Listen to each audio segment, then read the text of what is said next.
Welcome to the other end of the leash, the logistics of traveling the world with a giant dog. I'm Amy, and in these episodes, we're going to be talking about all of the different things that Tito and I have learned traveling around Europe, Canada, and the US.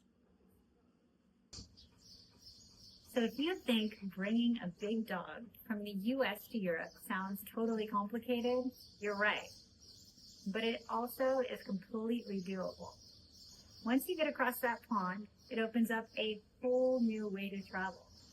We brought our 120-pound birdie, Tito, all the way from New York to Switzerland. We got him a French passport, and now he travels all over Europe with us. He's sprawling out on hotel beds, eating local cuisine, and checking out the sights as we move from city to city every 5 days. And yes, he travels most of the time better than we do. So in this video, I'm going to walk you through the 2026 step-by-step guide so you can do the same and travel with your dog. So at a high level, success really comes down to three things. First, microchip. Your dog needs to have a 15-digit ISO-compliant microchip. Most modern US chips work, but definitely verify yours first. Rabies vaccine. This is where we messed up. Your dog needs a rabies shot after the microchip is implanted. And if the shot was given by a non-EU vet, it's really only good for 1 year and must be given at least 21 days before you travel. Switzerland and France are super picky about this. Even if your vet gives a 3-year booster, have them recorded as a 1-year primary vaccine on your export paperwork. Our 3-year certificate was initially denied, and we had to scramble to get it changed. But if you get these 3 things right and get the timing right, the rest is totally straightforward. So the paperwork, this is the most critical part. You need an EU compliant health certificate that's endorsed by the USDA, and timing is everything. You have a strict 10-day window from the moment your vet signs the certificate to the moment you land in Europe. This includes the time it takes to overnight the papers to the USDA and get them back. We used a service called Positive Pet Health Certificates to manage the timeline. Honestly, don't DIY this. They told us exactly which Tuesday to see the vet, so the USDA could sign off by Thursday for our Friday flight. That brings me to the flight. How do you actually get a 120-pound dog across the Atlantic? If they're too big for the cabin, like Tito, you have 2 real options. Either put him in cargo, which we definitely were not going to do, or a semi-private flight. We used Canine Jets, but Bark Air is another great 2026 option. Tito and I flew in a G5 with 10 big dogs and 10 owners. He had the entire couch, got a pup cup, and slept on his back almost the entire flight with his paws up in the air. I had a tiny little section of the couch, but I also had some much appreciated champagne. So the reality check, as of 2026, seats on these routes usually start at around 10 grand.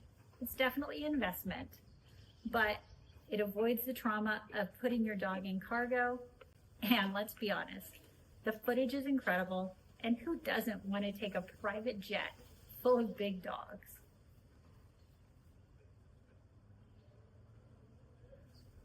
So what do you do once you land? Your first mission, find a local vet and get an EU pet passport. We did ours in France. Now, it's a little blue book, and it doesn't have your pet's picture in it, which I definitely think it should. But it is the best way to have hassle-free travel all across the EU. So really, it's just a vet visit. The vet verifies the chip, checks the rabies records, and issues the little blue book. Critical step though, ask your vet to register your dog's microchip in a national database like ICAD in France. We missed this, and it caused a massive headache when we try to go to Morocco later. But once you have this little blue book, you're done with USDA certificates, vet visits.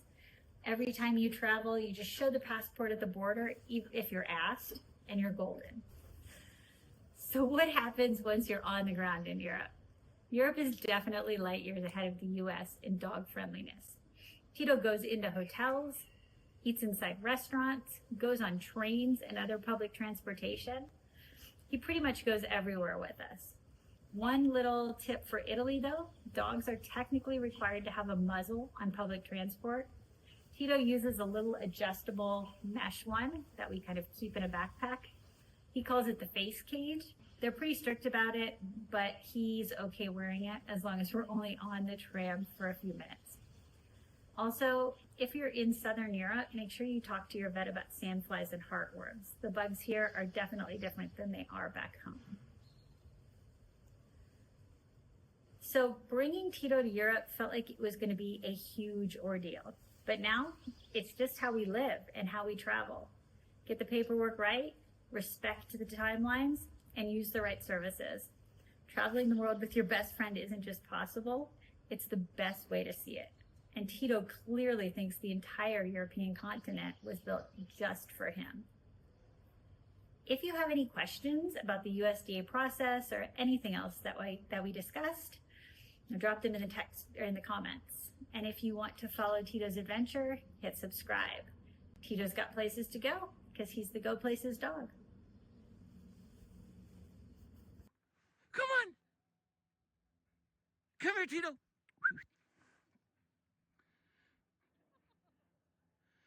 Come on, Tito! Come on, Tito! That's our good dog! Good boy!